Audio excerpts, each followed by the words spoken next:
So we're here out on for one of our maintenance customers. They had a plug drain on Saturday. They're not here.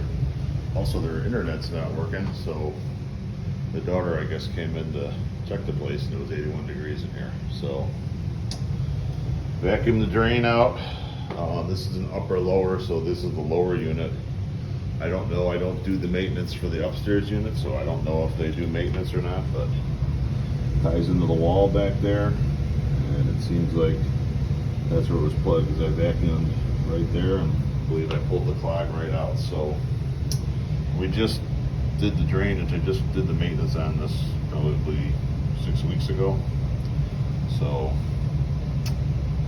that's why it's important to have your neighbors, when you have a common drain, to have them do maintenance also. So, but we're back up and running and cooling.